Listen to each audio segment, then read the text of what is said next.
now we are going to do some image transfers, easy image transfers. If you've ever done any of the other ones with the acrylic-based stuff, wait till you see this because you're gonna love it. What you do is you start with your primed surface. These are on the Encaustic boards, cradle primed. And then you have your Xerox copy. Again, this is toner based, same thing that you use for your acrylic image transfers. What you want to do is put that face down onto a cooled surface, and you just want to press that down with your fingers a bit. Now what you do is you take your spoon, I use a metal spoon, and I want to cover every single surface on here. And I said cool. This needs to be cool because if it's too warm, you're gonna smash the surface and manipulate it more than you want to. But basically what you're doing is you're transferring this image into that wax. But there's something special that I need to show you. Because after you burnish, and you're like, gosh, that should be enough. You pick up the corner and you're like, it's only a little bit transferred. So put it down. Whap! Don't get the wax on there. But put this down again and just keep burnishing. Again, try and cover every surface that you're trying to transfer. Burnish.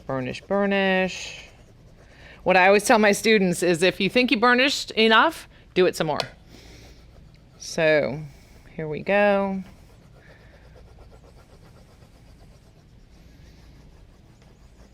Okay, now add water and you'll start seeing your, you'll start seeing your image coming through. See my little baby doll there? She's coming out to play. Okay, now I'm just using my finger very lightly on the surface to make sure that the water is being saturated into the paper. And then I'm taking my spoon again and burnishing. This is the important step right here, to burnish again once you have the paper saturated.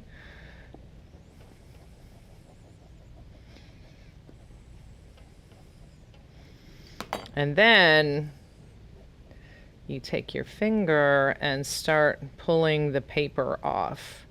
Now you'll see, you see how it's coming off here? It's okay, just go to a different area and try and be a little bit more gentle.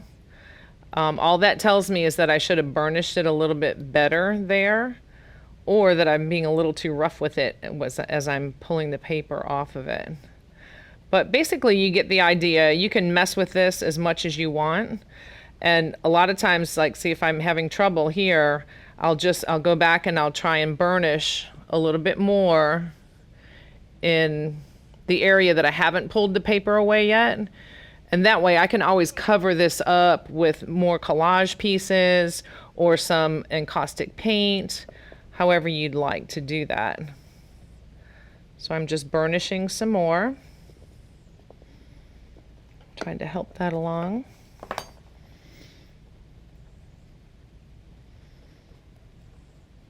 And the cheaper your paper that you print on, again, this is a Xerox copy, a toner-based Xerox copy. The cheaper your paper, the easier it is to get off of there. Let's go for the eye, get some detail going on.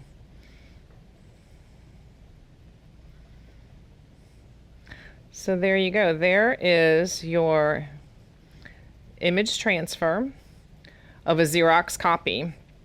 But you get the basic idea there, and then you just, pull the paper away, keep going, keep working that until you have it how you want it.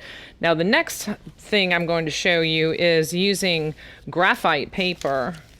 And this is basically just the old copier paper, I guess, that we used to use back in the typewriter days. So basically all you do is lay this down onto your, again, primed surface.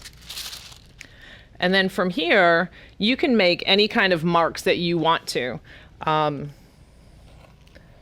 I'm just going to kind of make some crazy little circles and zigzaggy lines. And this image transfer is really a piece of cake. Bam, that's all you do. And then you can do this over color, or you can do it on your primed surface and then, you know, paint around it however you'd like. You can also use a graphite pencil or graphite stick like I have here.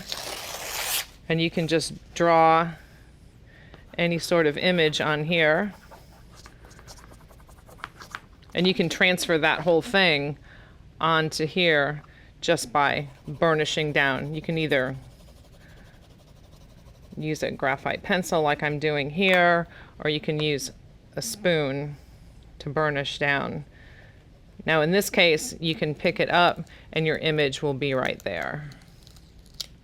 So again, another way to transfer the work that you already do, if you like to do illustrations or cartooning or portraits or whatever, this is a great way to incorporate it into your encaustic paintings. Now, once you have this down, what you want to do is tap it with your heat, not too much or it'll start floating away, but you just want to make it just so you get that shine.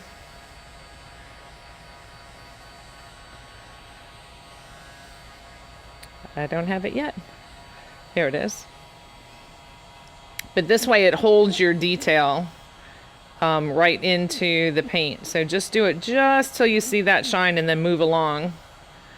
Same thing with your image transfer here with the Xerox copy.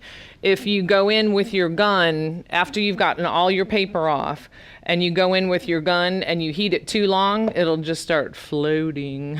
Sometimes you might want that, but you usually don't. And if it's totally messed up, all you have to do is take a razor blade and pull the whole surface off and start over again. So there you go. There's another free art lesson in encaustic painting.